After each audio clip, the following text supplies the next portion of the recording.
Instituto Político Americano Libanés. Alfredo, no voy a perder la costumbre y voy a poner ahí tu número telefónico también para que puedan ponerse en contacto contigo. Pueden ponerse en contacto con él a través de @AlfredoAyuda, un número telefónico que va a aparecer ahí en pantalla, 305-270-5305. Ahí lo tiene. 305-270-5305. Bueno, ahí tenían la información de Alfredo. Comenzamos con el tema. Y voy por aquí. Hace unos días, el señor Donald Trump habló de política exterior. Y fue además la primera vez que utilizó teleprompter. Muchos se cuestionan si utilizó el teleprompter porque le era imposible improvisar sobre el tema de Medio Oriente, de los países, de la guerra, de lo que estaba ocurriendo. Y de hecho creo que fue la primera vez que durante una locución no dijo deal ni una sola vez. No sé si ustedes estén de acuerdo o no con lo que estoy diciendo. Rápido, a ver, ¿qué te pareció, Sasha, ese discurso? Entran nuevas personas para manejar la dirección de la campaña de Donald Trump y vemos que de pronto aparece un teleprompter. Y no creo que el principal director de la campaña de Donald Trump, que es él mismo, se sintió muy cómodo. No es él. Existe un dicho, si no estás roto, no lo arregles. Estemos en desacuerdo o no con todo lo que haya dicho o no haya dejado de decir Donald Trump, indiscutiblemente le ha funcionado, se ha mantenido en primer lugar desde que inició su campaña. Te referías a Paul Manafort, me imagino que está entrando a la campaña. Y hay una serie de vínculos ahora con Washington y están tratando de... Y empieza la división entre los jefes de campaña. Así es.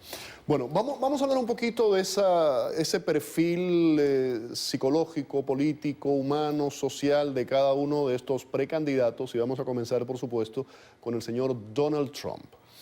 Alfredo, ¿qué ves en la personalidad del señor Trump? ¿Por qué llama tanto la atención? ¿Por qué? Sí, como te explicaba a lo mejor fuera del aire, aquí hay un fenómeno que estamos viendo, no es solamente el perfil psicológico de Donald Trump, aquí hay que ver el perfil de la nación, cómo está empezando a cambiar, porque esto refleja el que Trump esté en la posición que está ahora, el sentimiento y la mente de la nación. Yo creo que hay un punto aquí bien grande donde él está apelando a este grupo de hombres blancos, cristianos, que sienten mucha ansiedad. Y esto es algo que hemos visto viendo a través de los años, ¿no? Esto comienza quizás en el siglo pasado, donde en los 50 y 60 comenzó. Esto es una nación, acuérdate que fue fundado, los padres fundadores eran todos blancos, patriarcas, cristianos, que controlaban la nación, hasta que en los 50 comienza este movimiento de los derechos civiles. Empiezan a perder un poco de control. Luego viene el movimiento feminista los años que siguen. Pierden un poco más de control, donde la mujer empieza a tomar también más control o más poder en la nación. Y a eso le sigue el movimiento gay, lesbiano, transexual que hay. Entonces, ¿qué sucede? Este grupo que antes era el que controlaba toda la nación. Los inmigrantes. Que ahora son la minoría que se va a convertir en la minoría más grande. Entonces, ellos se sienten muy ansiosos, sobre todo al ver el futuro que tienen ellos presentes dentro de la nación. ¿Y qué es lo que simboliza a Trump? Es este hombre que llega a decir, vamos a arrasar con todo. ¿Qué es lo que nosotros decimos usualmente como psicólogos? Cuando tú tienes un momento de crisis, cuando tú te sientes que estás vulnerable, busca a una persona en tu vida que sea la que va a tomar el control, que sea de las que no escuche no de nadie, que esté dispuesta a hacer bien frente al viento que venga. Y ese es el tipo de persona que usualmente trae resultados exitosos en tu vida. Y eso es lo que Trump está simbolizándole para la nación a este grupo. Hay que ver si este grupo ahora se expande al resto de los votantes cuando la elección sea abierta. Pero como tú decías, ahora hay un cambio en Trump y se está viendo psicológicamente el cambio ya, no de la competencia interna, ya él está empezando a ver a la nación y ahí es que comienza esto del teleprompter y los discursos como están cambiando poquito a poco el tono, ¿no? No mucho, pero todavía se nota el cambio de tono. Yo particularmente pienso que Trump es mucho más hábil de lo que todos pensamos y que nada de lo que ha ocurrido hasta ahora ha sido improvisado. Ese es mi punto de vista. Joseph, ¿cómo lo ves? Mira, yo por el discurso de la política exterior no voy a usar las notas de los profesores A, B, C, D, E, yo lo voy a hacer pasó o falló, para mí pasó. Pasó por la simple razón de que nunca hemos escuchado algo de él, de la política exterior, y abarcó unos cuantos temas sin especificación, excepto lo del Estado Islámico. Fue casi específico sin decir cómo, pero en general la política exterior es como una ecuación con muchas variables, no hay una variable, hay muchas variables. Entonces, para llegar a un resultado hay que poner todas las variables en orden para que tenga un resultado. Por ejemplo, si verdaderamente él quiere un resultado con el Estado Islámico. Las variables son Egipto, Arabia Saudita, Israel, los países estos, frente a un Irán, Turquía, Kurdistán y todo. Todos son variables. Antes de hablar con toda esa gente, él no puede predecir lo que puede ser su resultado. Por cierto, cuando habló de Tanzania se equivocó y le mencionó el nombre, dijo el nombre incorrectamente. Sasha, escuchábamos a Alfredo, el ángulo psicológico, escuchábamos acá a Joseph Hage hablar del tema de la política exterior. Desde tu punto de vista de estratega, ¿qué más tiene Donald Trump que atrae a multitudes? Mira, lo que estaba hablando Alfredo es, para mí tiene es sentido común. O sea, vivimos en una nación donde está completamente dividida en el sentido de que sí, y vemos como cuando analizamos ahora a profundo que por primera vez estamos precisamente prestando atención a lo que es una convención y cómo funcionan las primarias. Y eso se le debe a Donald Trump, se le debe a Donald Trump, sin duda. Indiscutiblemente, y sí sigue ese control en las convenciones y en los dos partidos principales de este país del hombre blanco. Y tú sabes, uno es un poco más liberal y por supuesto los conservadores en el Partido Republicano.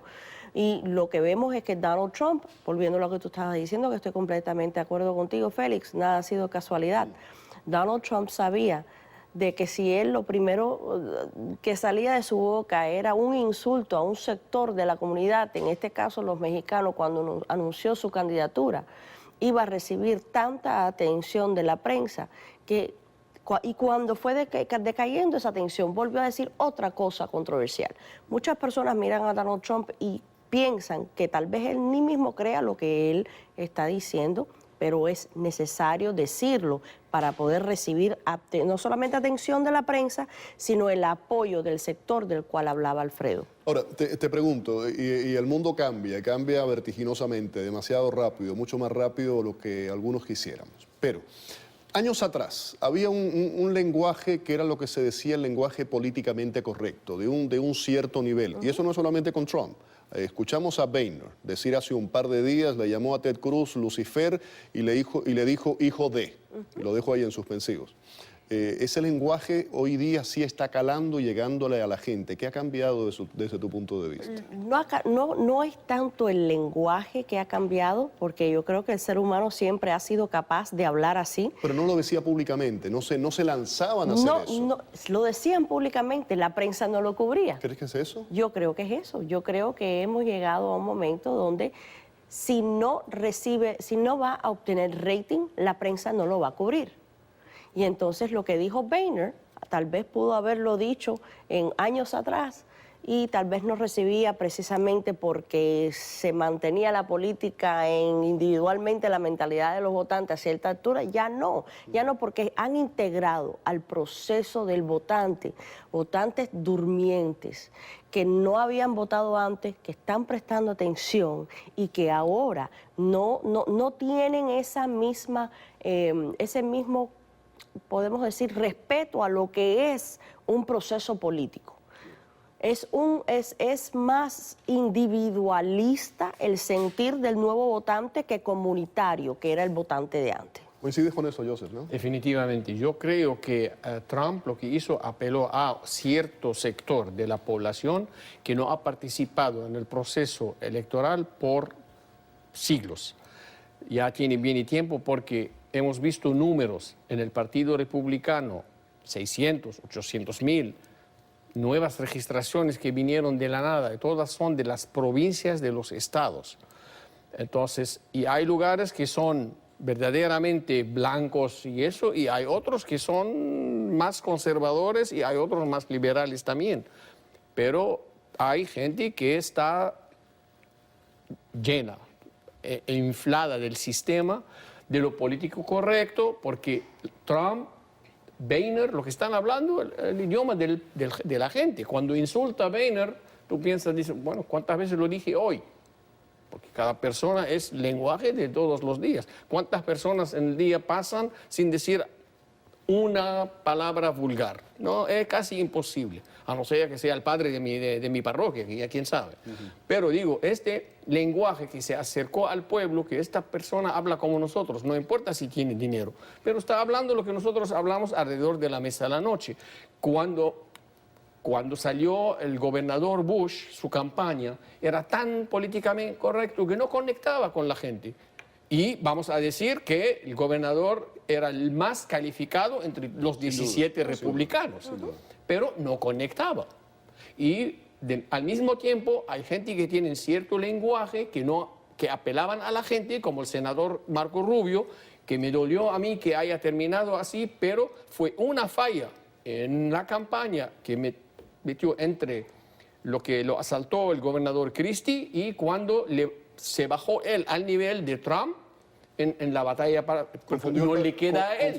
Confundió el personaje. Él no Claro, puede ser no le queda a él. Es que no le queda todo a todos. A ver, Alfredo, desde tu punto de vista, ¿qué cambios hay en la sociedad con esto que estamos hablando? Mira, aquí lo curioso es, y es lo que tú dices, ¿por qué a Trump se le permite y a los demás no se les permite? Porque los demás tienen que ser políticamente correctos. Ellos representan un partido, ellos representan una ideología y ellos tienen que servir culto a esa ideología y al partido.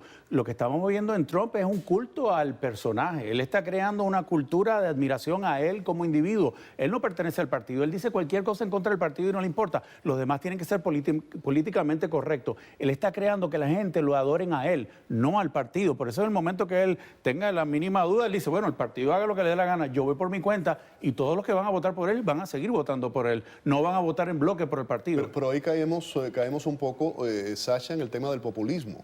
Es un poco ese mensaje autócrata, populista de América Latina y de sectores de Europa también en un momento determinado en el que no se cree en la separación de poderes y yo tengo todo el poder y lo domino todo y soy absoluto.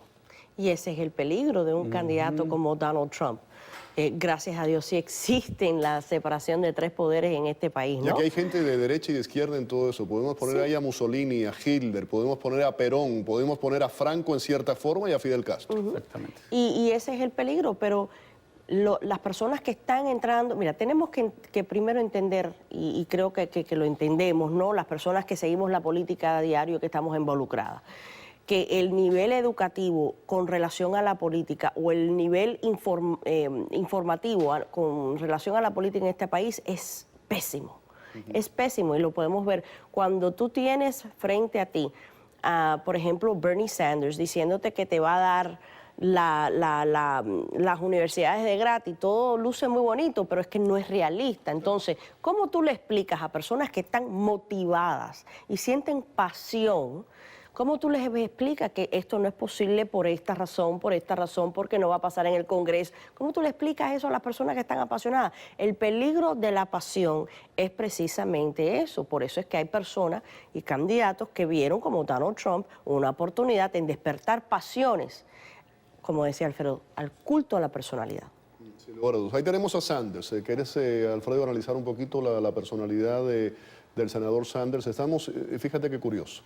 Un hombre que tiene 74 años, senador por Vermont, él es independiente, va con el grupo demócrata y ha llegado, bueno, no ha llegado, pero es independiente y ha calado fuerte en la gente joven.